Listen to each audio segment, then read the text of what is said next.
This is one section of my 6-part Fingerpicking Jumpstart course. This is a course that's going to take you from knowing absolutely nothing about fingerpicking all the way to playing your first song. Now, one thing before you start, you're going to need the tablature for this course. It's a 6-part course and there's tabs for each section, and I want you to have those. So I've created a free course guide that contains links to every lesson, the tabs that are necessary for every lesson, and the arrangement of the song that you're going to play at the end. All you have to do to get this free course guide is click the link here in the video or in the description.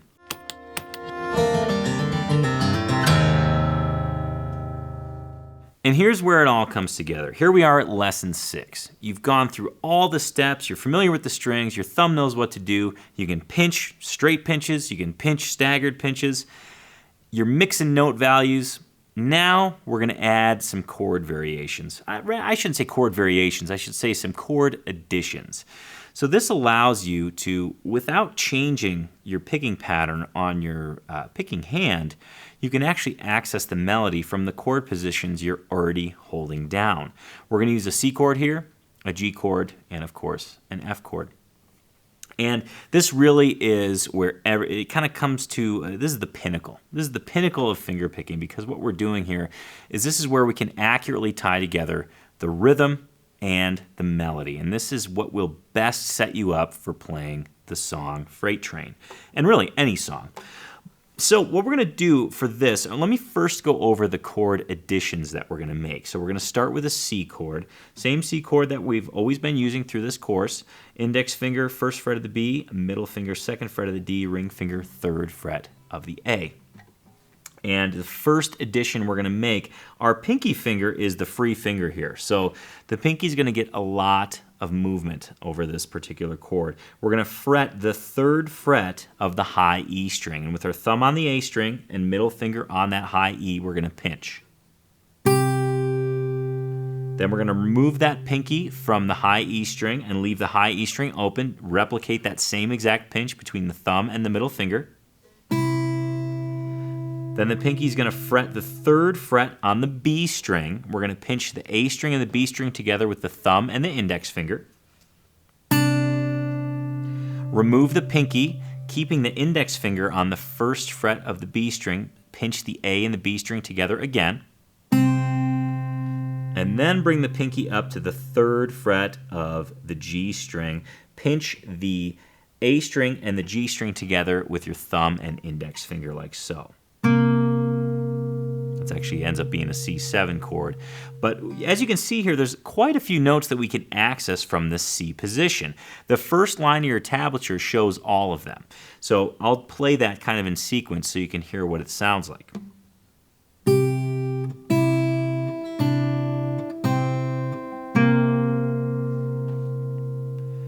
So now that you have those positions, at least you're familiar with those positions, we're going to add a staggered pinch, or eighth notes. So it's going to be a push with the thumb and a pull with either the index or the middle finger.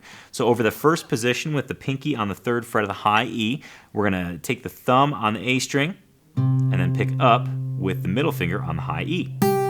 Remove the pinky, do the same exact staggered pinch, thumb, middle. Pinky moves to the third fret of the B. Now we're going to do the thumb on the A, index finger on the B. Move the pinky, thumb on the A, index finger on the B. Thumb back to the A. Now the pinky's on the third fret of the G. We're going to use the index finger to hit that. Remove that pinky and do the same exact thing. So those are all those same positions, but now we're experiencing them in a staggered pinch or eighth note format. Altogether, it'll sound like this.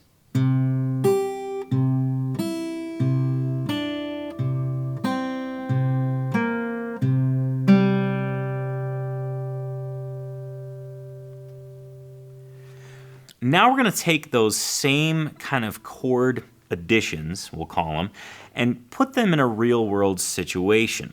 We're going to do the pinches and the alternating bass line and the staggered pinches. We're going to do them all together. Now I'm going to go through this slow because I'm kind of throwing it all in one little sequence here just to show you what's possible. Do I expect you to do this all the time with all these modifications and chord additions? No, not at all. I just want to show you what's possible so that when it comes to learning the song, freight train in this example, that you're not surprised by what comes your way. So the second line of your tab is a little complicated, but we'll go through it slowly. The first position, your pinky will be down on the 3rd fret of the high E. We're going to pinch the A string and the high E string with your thumb and middle finger, like so. Thumb is going to drop to the D. We're going to remove the pinky from the high E and then hit that with your middle finger. And then the pinky is going to drop to the B string, 3rd fret. You're going to pinch the A string and the B string together with your thumb and index finger. Remove the pinky, thumb drops to the D string, index finger hits the B. Pinky then frets the 3rd fret of the G. We're going to pinch that with our thumb on the A, index finger on the G. Remove that pinky, thumb drops to the D, index finger hits the G, and then we're going to do a down strum over the whole chord. So in sequence, it's going to sound like this. Now I'm going to play this slow so you can get a feel for what's all possible here. It sounds like this.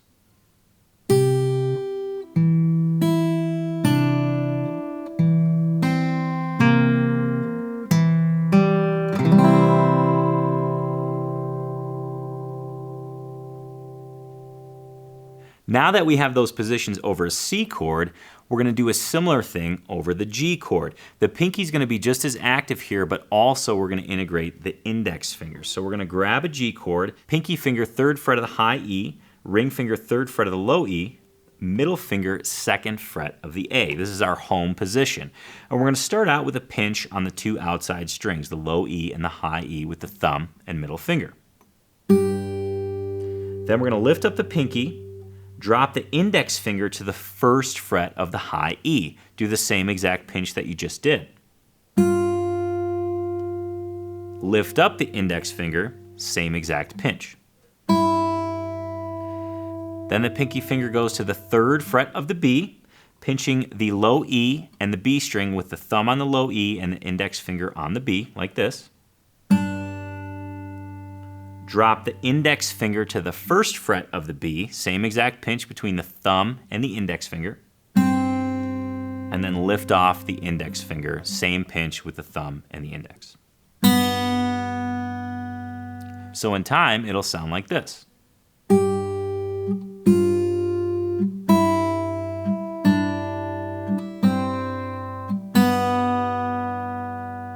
Now this is going to take some getting used to for sure, because some of these positions and kind of finger movements are not necessarily all too common, but after some time you should be able to get them, and these notes are oftentimes used with fingerstyle because they're the most accessible out of these chord positions.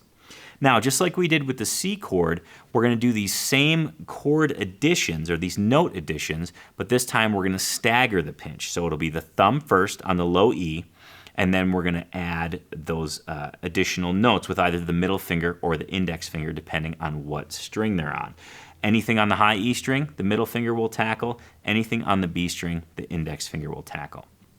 So we're going to start with our thumb on the low E, pinky finger on the fretting hand, the 3rd fret of the high E. We're going to use our thumb on that low E, middle finger on the high E, thumb back to the low E. Lift up your pinky. Now your index finger's on the 1st fret of that high E. The next staggered pinch sounds like this. Lift up that index finger on your fretting hand. Do the same staggered pinch. Pinky finger now goes to the 3rd fret of the B. We're going to do a staggered pinch between the thumb on the low E and the index finger on the B, like so. Drop the index finger to the 1st fret of the B. Lift up the pinky finger, same staggered pinch. Lift up the index finger, same staggered pinch. So in time, that sequence sounds like this.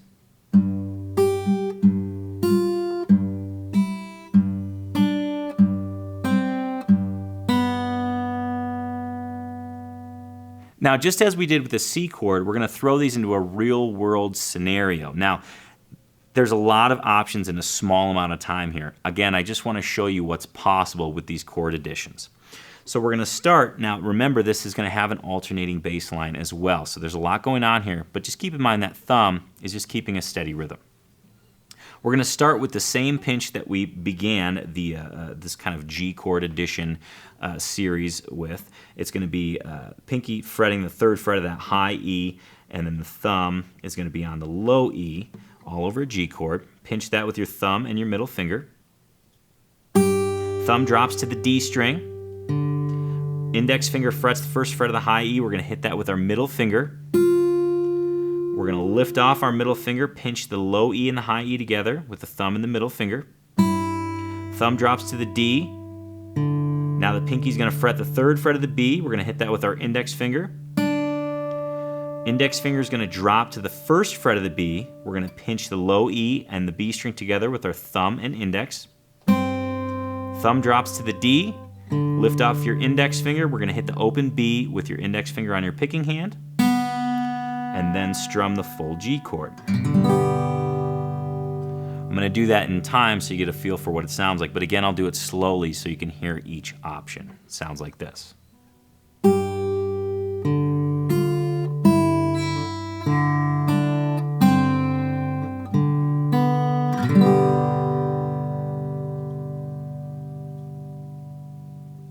All right, we cannot forget about the F chord. It's the last chord we have to do here, and it actually has the fewest additions, or at least in this setting.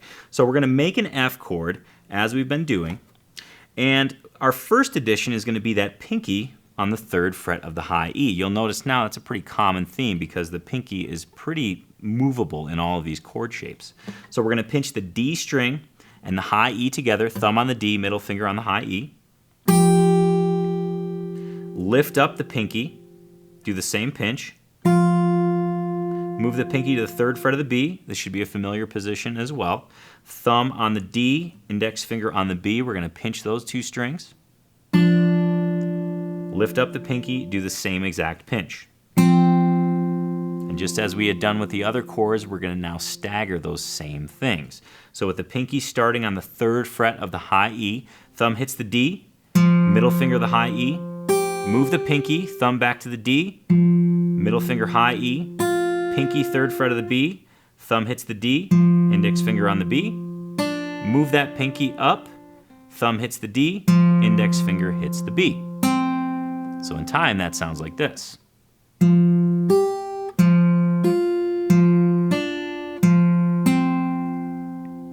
now again, we're going to apply it to a real-world situation. We're going to alternate the bass and add the additions so you get the full effect here. It's going to sound like this. We're going to pinch the D and the high E string with our pinky on the 3rd fret of the high E, thumb on the D, middle finger on the high E for the pinch.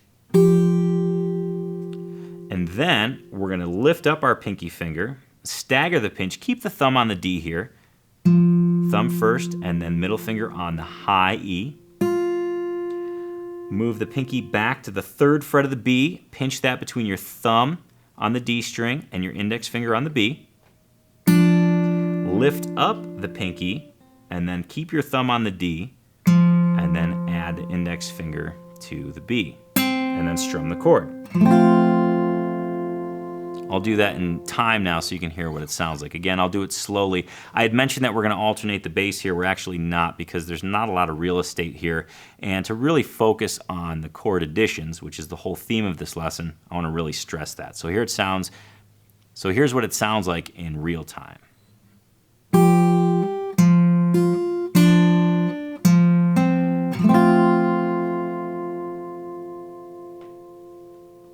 So there you have it. With all of this lesson kind of wrapped up with a nice little bow on it, you can now take the patterns that you know and love using the thumb, index, and middle finger, combine them with these chords and the additions we've made to fully integrate both the rhythm and the melody. Again, that's what the main goal of fingerstyle is.